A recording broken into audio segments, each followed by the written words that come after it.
Amém, irmãos? Vamos abrir Romanos, capítulo 1, a partir do versículo 24.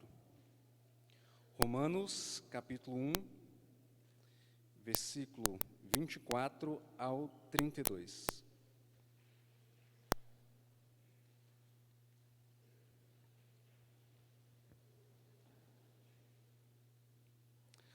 Romanos, capítulo 1, a partir do versículo 24, diz o seguinte: Por isso Deus entregou tais homens à imundícia, pelas concupiscências do seu próprio coração, para desonrarem o seu corpo entre si. Pois eles mudaram a verdade de Deus em mentira, adorando e servindo a criatura em lugar do Criador, o qual é bendito eternamente. Amém. Por causa disso, os entregou Deus a paixões infames, porque até as mulheres mudaram o modo natural de suas relações íntimas por outro, contrário à natureza.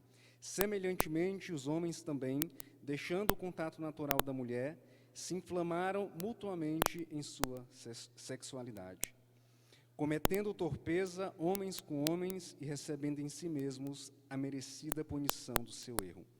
E por haverem desprezado o conhecimento de Deus, o próprio Deus os entregou a uma disposição mental reprovável para praticarem coisas inconvenientes, cheios de toda injustiça, malícia, avareza e maldade, possuídos de inveja, homicídio, contenda, dolo e malignidade, sendo difamadores, caluniadores, aborrecidos de Deus, insolentes, soberbos, presunçosos, inventores de males, desobedientes aos pais, insensatos, pérfidos, sem afeição natural e sem misericórdia.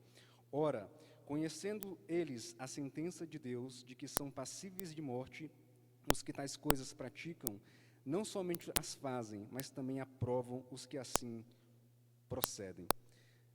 Vamos orar novamente? Pai, graças te damos, ó Deus, pela tua palavra, que a tua igreja, ó Deus, escute apenas a tua palavra, Senhor. Te agradeço por ter ministrado ao meu coração e que a tua igreja também seja ministrada na tua palavra, Pai. Em nome de Jesus, amém. Irmãos, essa noite nós vamos ver o retrato de quando Deus abandona uma pessoa. O retrato de quando Deus abandona o seu povo, de quando Deus abandona a humanidade, as suas próprias paixões, às suas próprias iniquidades, aos seus próprios desejos. O retrato que Paulo traz aqui, daquela sociedade gentílica daquele momento, era de uma sociedade totalmente depravada, de uma sociedade que se rendia aos seus desejos, às suas paixões, e Paulo nos mostra, nesses versículos aqui, especialmente no versículo 24, no 26 e no 28, quando Deus abandona o homem. O que acontece quando Deus abandona o homem? Nós vamos ver, nesses breves versículos, 3 formas de abandono. Em Romanos, nós vamos ver isso com muita clareza. Mas Deus, Ele já abandonou o homem, já abandonou nações, já abandonou o próprio povo de Israel em outros momentos da história. Eu queria rapidamente ler alguns versículos, você pode acompanhar se quiser, mas eu vou... Para ganhar tempo, já separei aqui os versículos. Provérbios, capítulo 1, versículos 24 a 31, diz o seguinte: Mas porque clamei, vos recusastes, porque estendi a mão e não houve quem atendesse. Antes rejeitastes todo o meu conselho e não quisestes a minha repreensão. Também eu me rirei na vossa desventura, e vindo a vosso temor eu zombarei. Em vindo o vosso terror como a tempestade, em vindo a nossa perdição como redemoinho. Quando vos chegar o aperto e a angústia, então me invocarão, mas eu não responderei. Procurar-me-ão, porém não hão de achar. Porquanto aborreceram o conhecimento e não preferiram o temor do Senhor. Não quiseram o meu conselho e desprezaram toda a minha repreensão. Oséias 4,17 diz o seguinte: Efraim está entregue aos ídolos, deixai-o. Juízes 10, a partir do versículo 14, diz o seguinte: E, no entanto, vocês me abandonaram e serviram a outros deuses. Por isso, não os livrarei mais. Vão e clamem aos deuses que vocês escolheram, que ele os livre neste momento de angústia. O texto de Romanos, capítulo 1, a partir do versículo 28, traz um retrato desse homem que se rebelou contra Deus.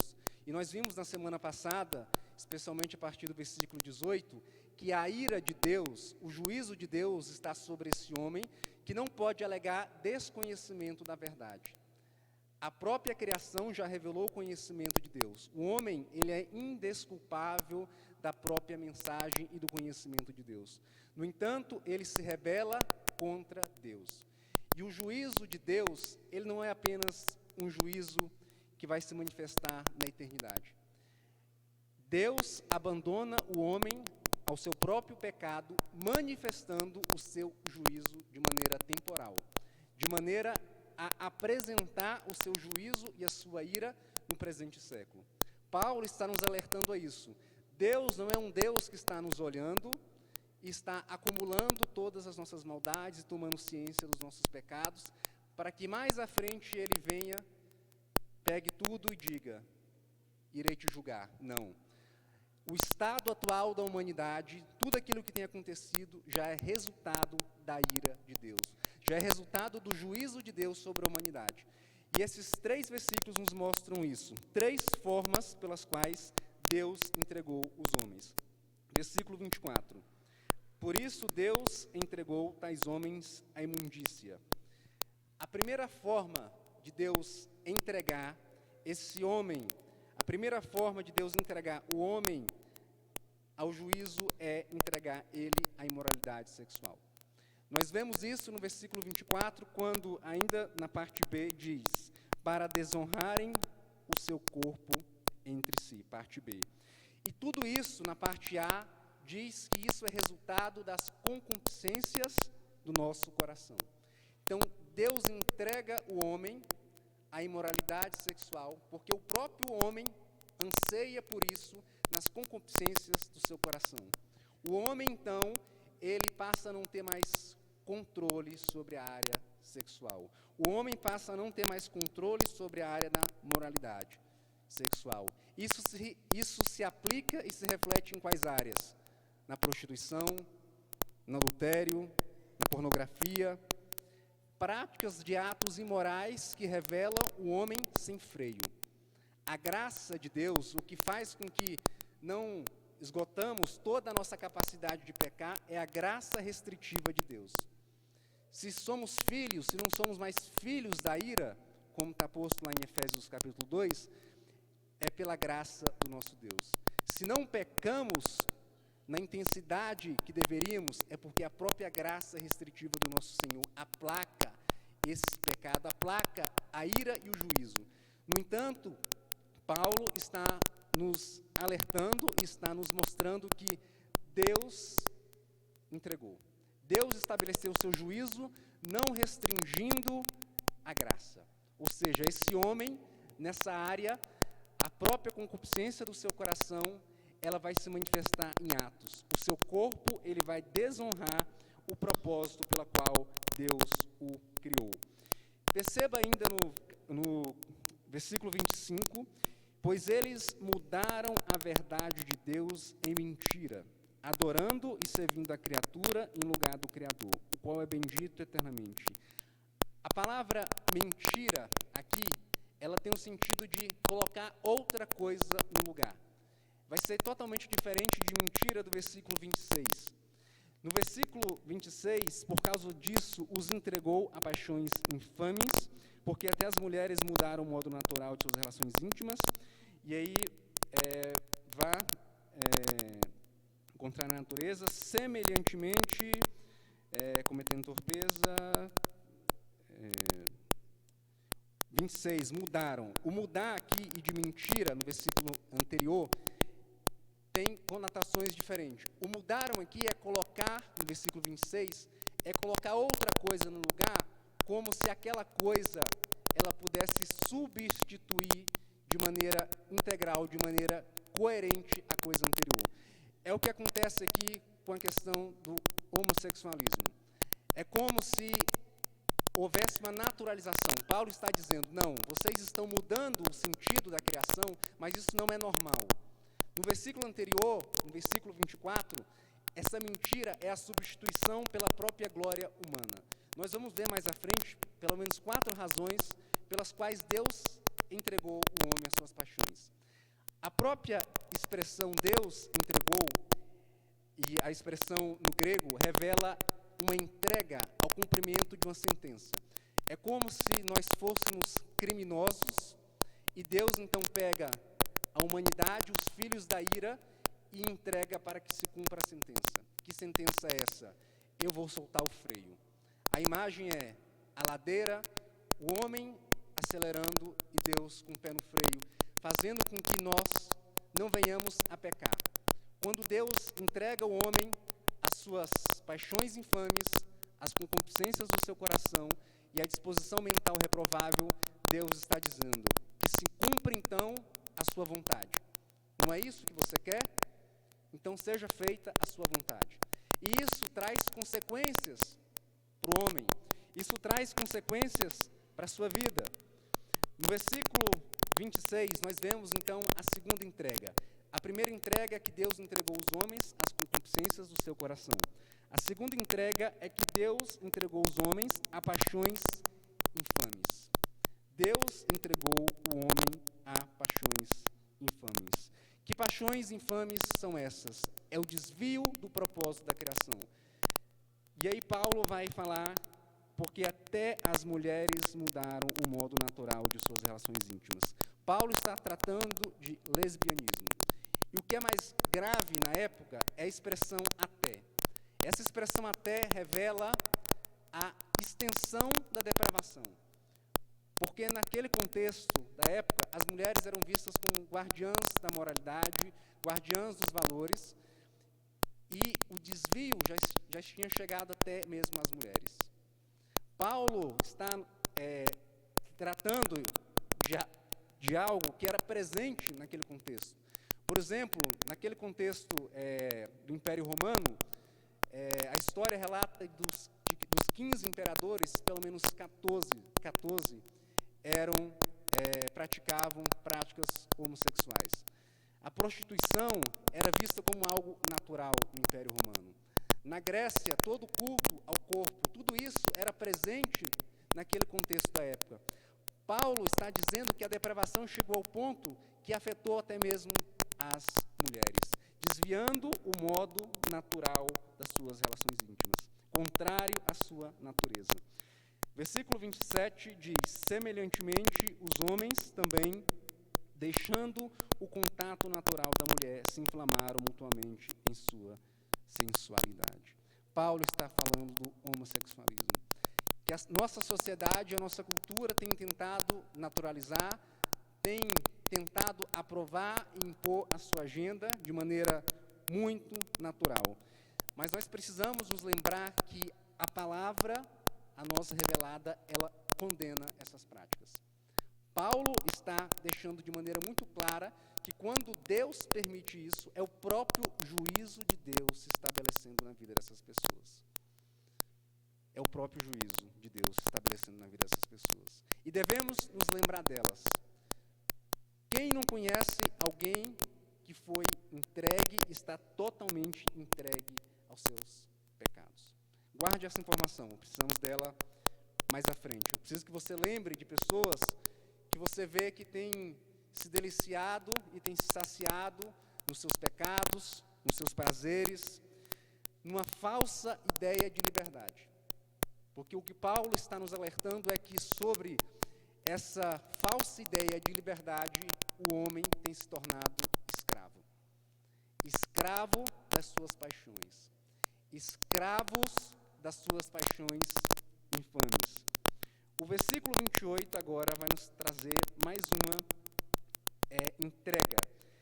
Versículo 28. E por haverem desprezado o conhecimento de Deus, o próprio Deus os entregou a uma disposição mental reprovável.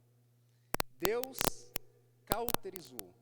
Deus tornou a mente dessas pessoas totalmente reprovável. Tornou a mente dessas pessoas sem qualquer discernimento. Há uma confusão mental. E essa confusão mental vai levar, e aí você vai ver na sequência de todos os versículos, 21 itens, começando pelo versículo 29 e terminando lá no versículo 31, 21 itens de sentimentos, de ações reprováveis, de sentimentos totalmente reprováveis que vão afetar o nosso relacionamento com Deus, o nosso relacionamento com o próximo, o nosso relacionamento com os nossos familiares, o nosso relacionamento com a própria igreja. Paulo está falando de 3 áreas que fomos totalmente abandonados. E que se não for a graça, se não for a misericórdia de Deus, não seremos resgatados. Se você olhar o boletim, o tema central da mensagem foi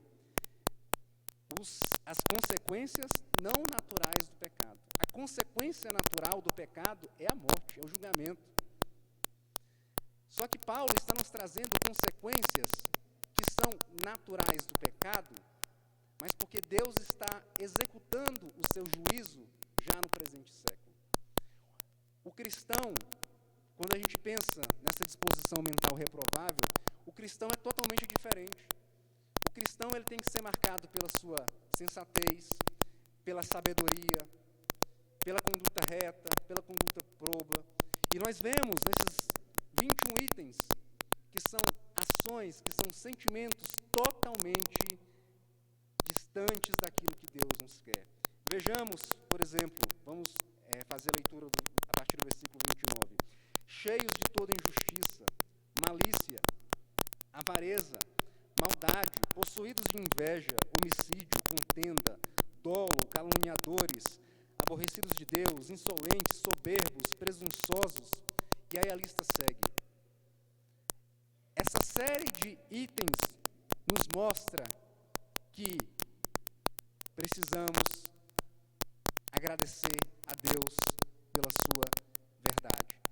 Precisamos agradecer a Deus pela sua santidade. Porque o cristão ele tem que se apresentar de maneira totalmente diferente disso que aqueles que estão aí como filhos da ira ainda não perceberam. Paulo, então, ele mostra essa entrega e o juízo de Deus em 3 áreas. Concupiscência do nosso coração, paixões infames e a nossa mente e esses sentimentos reprováveis. Mas por que Deus entregou o homem? É a segunda parte da nossa mensagem. Por que Deus, então, permite que isso aconteça com o homem? Por que ele abandona o homem à sua própria sorte?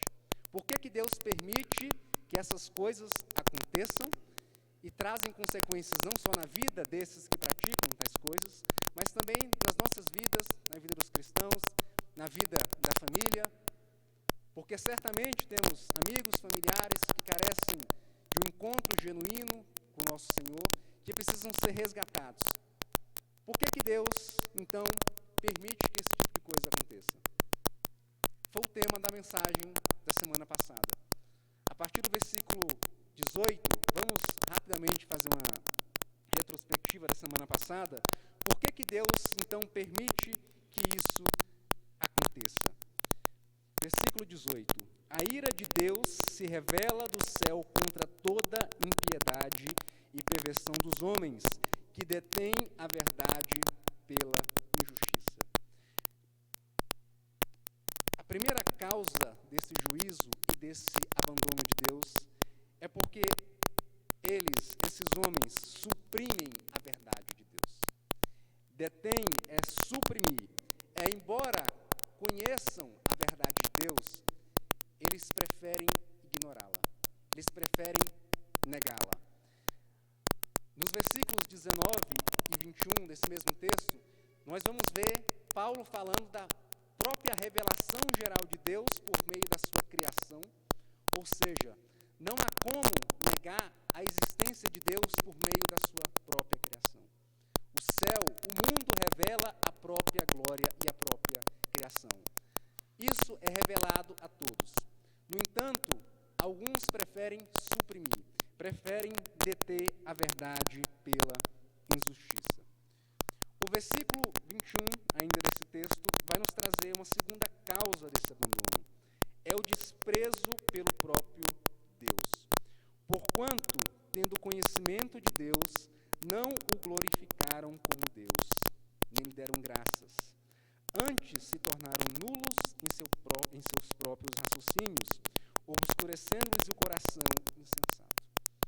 Perceba, esse quadro, quando Deus abandona, ele não é do nada.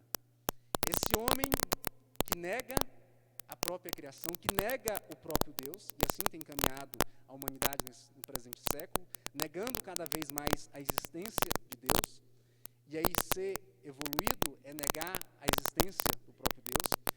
Esses homens, eles, tendo conhecimento do próprio Deus, eles não glorificam. É uma rejeição à própria pessoa de Deus. Se a primeira causa de abandono é o abandono em relação à própria revelação de Deus, ao próprio fato da criação manifestar Deus, a segunda causa é em relação ao próprio Deus. E aí eu não glorifico mais, ele deixa de assumir a primazia, e tudo isso vai caminhando e fazendo uma engrenagem perfeita para que o homem desfrute de todo o seu banquete de pecados. Rejeição ao próprio Deus. Uma terceira causa é ao desprezo de Deus, mas o desprezo da sua própria palavra. Isso nós vemos nos versículos 28, e por haverem desprezado o conhecimento de Deus. Se você voltar ainda no 21, nós vemos que, porquanto tendo conhecimento de Deus, não o glorificaram como Deus, nem lhe deram graças. Se tornaram nulos em seus próprios raciocínios, obscurecendo-lhes o coração insensato. E aí, às vezes, enquanto eu estou pregando, pastor, ou às vezes a própria palavra, eu começo a distorcer e começo a criar as minhas próprias verdades. Porque o conhecimento, a palavra de Deus, ela não é mais suficiente. Ela precisa ser atualizada. Ela precisa ser inclusiva. E isso vai sendo absorvido no meu coração, e eu passo, então, a encontrar justificativas para o meu pecado. E aí Deus está dizendo, não tome esse caminho, não despreze o conhecimento da minha palavra. Então o homem, ele nega, ele detém a verdade, a existência, a manifestação da própria criação. Esse homem despreza o próprio Deus, esse homem despreza a própria palavra de Deus, e ele chega então na quarta causa que leva ao abandono, que é a criação da sua própria religião, que é a criação do seu próprio modo de viver. Vamos ver isso nos versículos 22 até o 23. E mudaram a glória de Deus incorruptível, 22, inculcando-se por sábios, tornaram-se loucos. 22, e mudaram a glória do Deus incorruptível em semelhança da imagem de homens corruptível, bem como de aves, quadrúpedes e répteis. Paulo está nos falando dos ídolos. Paulo está nos falando dos ídolos que vão assumindo o lugar de Deus no nosso coração. Isso aconteceu com o próprio povo de Deus. Quem não se lembra daquele momento ali no deserto, em que o próprio povo preferia voltar ao Egito e adorar os deuses, quando o próprio povo preferiu, então, cultuar o sol, a lua, as estrelas, o bezerro de ouro. Vemos isso, por exemplo, lá em Atos 7, versículos 38 a 42. Diz o seguinte, Atos 7, 38 a 42. É este Moisés quem esteve na congregação no deserto, com o anjo que lhe falava no monte Sinai e com os nossos pais, o qual recebeu palavras vivas para nos transmitir, a quem nossos pais não quiseram obedecer, antes o repeliram e no seu coração voltaram para o Egito, dizendo a Arão, faze-nos deuses que vão adiante de nós, porque quanto a este Moisés que nos tirou da terra do Egito, não sabemos o que lhe aconteceu. Naqueles dias fizeram um bezerro e ofereceram sacrifício ao ídolo, alegrando-se com obras das suas mãos. Mas Deus se afastou e os entregou ao culto da milícia celestial. Então adorem então ao sol, à estrela, à lua. É isso que vocês querem? São esses ídolos? Então perceba que antes de chegar ao abandono, Deus, nega a existência da própria criação.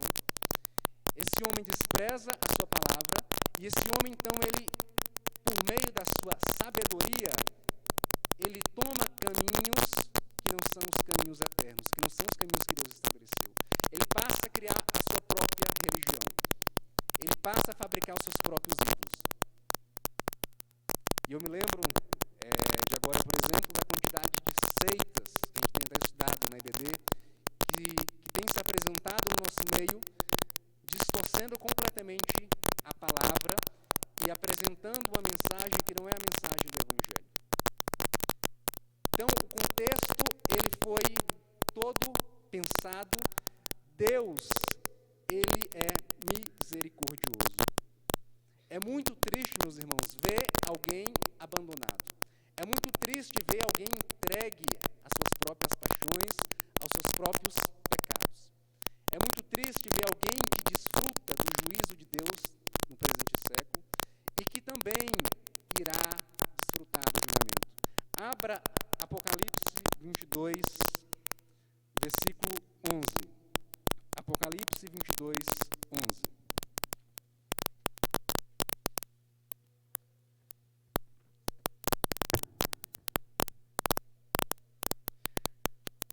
Apocalipse 22, 11 diz: Continue o injusto fazendo injustiça. Continue o imundo ainda sendo imundo. O justo continue na prática da justiça. E o santo continue a santificar-se. Você acha que Deus vai olhar para a história desses que estão se deleitando nos seus prazeres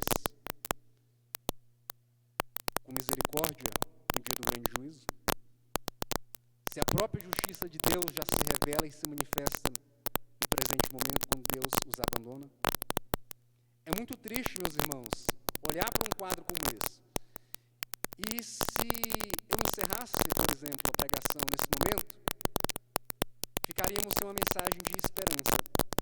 Porque o Evangelho, o quadro do Evangelho, é mostrar e desenhar o quão pecadores somos, mas é nos falar, como já foi pregado em outros domingos, ainda no capítulo 1, o poder do Evangelho. O poder do Evangelho que se revela em Cristo Jesus para mudar esse contexto, para mudar esse panorama.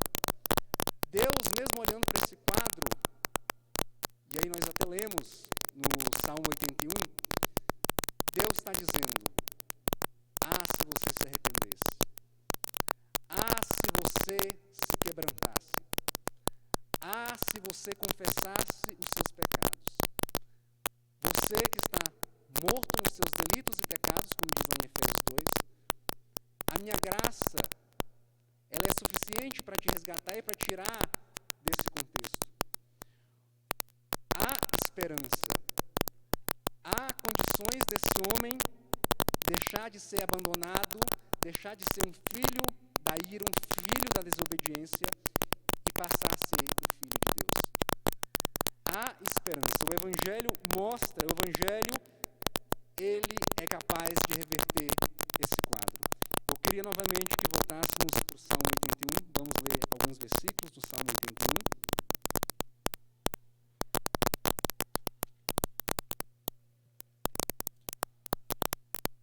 Salmo 81, a partir do versículo 11.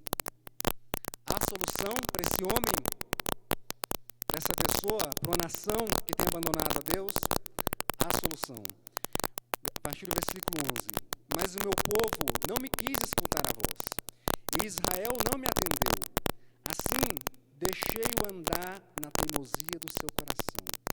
Siga os seus próprios conselhos. A solução se o meu povo me escutasse.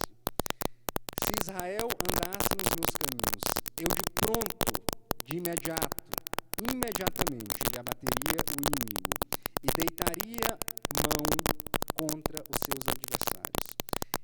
E aí o texto prossegue falando da restauração, falando de uma aliança que Deus estabelece com o seu povo. E a palavra e o Evangelho é isso. O Evangelho é uma aliança de um homem totalmente perdido, de um homem que está descendo a ladeira, só acelerando, achando que a sua liberdade ela é suficiente para trazer de bem-estar, para trazer satisfação, para cumprir todos os propósitos do seu coração. E aí a gente vê que esse capítulo, primeiro, ele responde algumas questões da vida que muitas vezes tem se chegado até nós. Uma delas diz respeito a colocar, por exemplo, em instituições, no Estado, em outras coisas, que não o próprio coração, que não o próprio homem como sendo a causa, a origem dos pecados. O nosso coração é corrupto. Os nossos desejos são danosos. Se não for o Senhor, se não for o Evangelho restringindo diariamente, nos santificando, seremos tão piores quanto o contexto que Paulo menciona aqui, nesse bloco de versículos, da forma como Deus entregou o homem aos seus próprios pecados. Efésios 2 nos diz que Ele nos deu vida, estando-vos mortos nos vossos delitos e pecados, nos quais andastes outrora, segundo o curso deste mundo, segundo o príncipe da potestade do ar, do espírito que agora atua nos filhos da desobediência, entre os quais também todos nós andamos outrora, segundo as inclinações da nossa carne, fazendo a vontade da carne e dos pensamentos, e éramos por natureza filhos da ira, como também os demais. Éramos por natureza filhos da ira. Adão e Eva, ao pecarem, e somos descendência desse casal, estabeleceu em nós as consequências do pecado. As consequências que até hoje estão presentes no mundo. E quando a gente olha para o mundo e para tudo aquilo que tem acontecido, não se desespere, meus irmãos. Deus permanece no controle. É Deus dizendo ao homem, é isso que você quer? Então, seja feita a tua vontade. Viva só. Viva como um filho da ira. E desfrute ainda nesse século, nesse momento, das consequências. Mas não se esqueça que há também um julgamento eterno. A própria passagem de Romanos nos alerta de consequências que, por exemplo, as paixões infames trazem. Na parte C do versículo 27, por exemplo, vai dizer que esses homens, no seu próprio corpo, eles experimentam as consequências. O que é isso? Por exemplo, doenças. Consequências naturais de uma vida de pecado. E às vezes a gente olha para algumas pessoas e sente até admiração.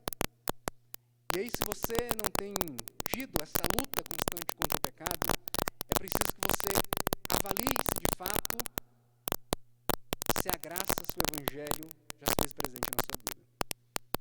Porque temos uma luta constante contra o pecado, porque essa é uma luta que vamos passar por esse processo de santificação, mas vamos encará-la e ter consequência de que é Deus nos aperfeiçoando. Diferente daqueles que Deus cauterizou a mente, daqueles que Deus fechou completamente o entendimento. E aí praticam coisas e iniquidades de toda a ordem. E sequer percebem que estão, na verdade, atentando contra o próprio Deus, contra a própria criação. Então, Deus manifesta o seu juízo na forma de abandono. Ele, então, nessas passagens, ele manifesta o seu juízo na forma de abandono às concupiscências do nosso coração, e aí nos entrega à disposição à imoralidade sexual. O próprio corpo, ele passa a sofrer as consequências das concupiscências do nosso coração. Deus entrega o homem a paixões infames. Deus entrega os homens a uma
Precisamos de pessoas que preguem o Evangelho.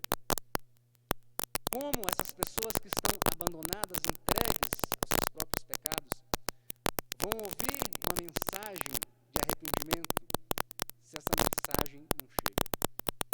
Então, para concluir, meus irmãos, eu gostaria de que a igreja, de que cada um aqui tivesse em mente essa necessidade de arrependimento. E se você já se arrependeu, se você já não se encontra mais nesse estado de abandono e desfrutando dessas consequências naturais do próprio juízo de Deus no mundo atual, seja grato a Deus. Entenda que aquilo que Ele fez na sua vida, por meio da cruz, por meio da morte e do sacrifício de Cristo, Ele nos fez, como diz lá em Efésios, porque Deus, Ele é rico em misericórdia, a partir do versículo 4. Porque Ele nos amou. Estávamos nós mortos em nossos delitos, mas Ele nos deu vida. E juntamente com Ele nos ressuscitou e nos fez assentar nos lugares celestiais em Cristo Jesus. Para mostrar o quê? Não só nesse século, mas nos séculos vindouros, a suprema riqueza da sua graça, em bondade para conosco. Pela graça sois salvos. Isso não vem de mim, isso não vem de vocês, isso não vem do mundo, vem do próprio Deus. É dom de Deus. E precisamos ser gratos a Deus por isso. Precisamos nos alegrar pela salvação e precisamos nos entristecer por todos aqueles que ainda precisam ouvir a mensagem da salvação. Amém? Vamos orar? Pai, graças te damos, ó Deus, pela tua palavra. Te agradeço, Deus, pelo teu evangelho, ó Deus, que cada vez mais, ó Pai, o Senhor ministre no coração da tua igreja uma mensagem de evangelização, uma mensagem, ó Deus, de restauração, uma mensagem que lembra, ó Deus, que o Senhor não perdeu o controle em nenhum momento da humanidade, Deus. Por mais que olhamos à volta e temos visto tantas coisas, ó Deus, erradas, tantas coisas, ó Deus, que atentam contra a tua palavra, ainda assim, ó Deus, a tua palavra nos mostra que o Senhor não perdeu o controle, ó Pai, que o Senhor tem estabelecido o teu juízo, ó Deus, no presente século, e o Senhor tem poupado, ó Deus, tem poupado a tua igreja, tem poupado o teu povo, ó Deus. Ó Pai, que possamos ser achados, encontrados como filhos teus, ó Pai. Filhos, ó Deus, que encontraram a mensagem de esperança, quebrando os nossos corações,